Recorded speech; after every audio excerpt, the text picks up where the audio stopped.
So one of my most memorable moments for YAM is definitely the first YAM event that I came to.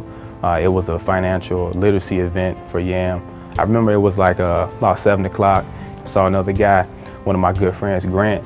So I'm walking, I'm like, okay, so it's 7 o'clock and it's in Old Town Alexandria, so you must be going to Alfred Street. So we just started, laughing about that. So one of the deacons, Deacon V, who was our lay leader, she came up to me and, introduced herself, said that she's from Hampton, I'm from Portsmouth. We started talking about that, and then she tapped me on my shoulder and said, do you want to join the core team? I kind of just came to my first event, so long story short, I ended up, a few days later at a core team meeting talking about leadership positions. I definitely encourage people to come out to our events. We have a lot of cool events, meet a lot of cool people. Just come out and get involved, get acclimated. Being a part of the young adult ministry has been a great blessing to me because it's been a catalyst for growth, as well as just a lens where I can look back at my life and see how God has answered my prayer. So years ago, I struggled with depression and insecurity, and so I was praying, I was like, Lord, if I'm gonna go through, at least allow the things that I'm going through to help somebody else in the long run.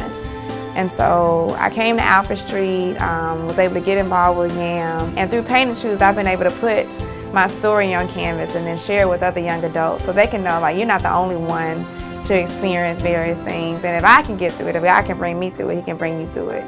So just looking back, I just see how God used some of the troubles that I had and gave me art from it. Art that I've been able to use to put on postcards, art that I've been able to put into a poem and put on a blog. And so the young adult ministry is where it started. They gave me my first opportunity to share in a public fashion what God has been doing for me and how He's brought me out. YAM came into my life at a time where I was truly craving to reconnect with God. I had just gotten out of a bad relationship, and the friends that I was hanging out with at the time really weren't into the church thing.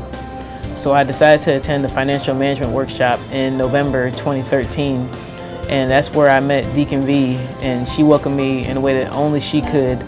2 months later, I decided to join the ministry as the communications chair, and my life hasn't been the same since.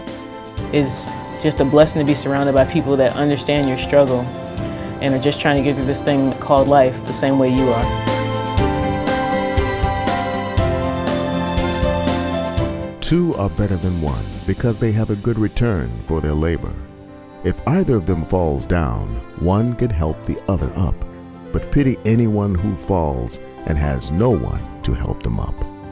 Also, if two lie down together, they will keep warm. But how can one keep warm alone? Though one may be overpowered, two can defend themselves. A cord of 3 strands is not quickly broken.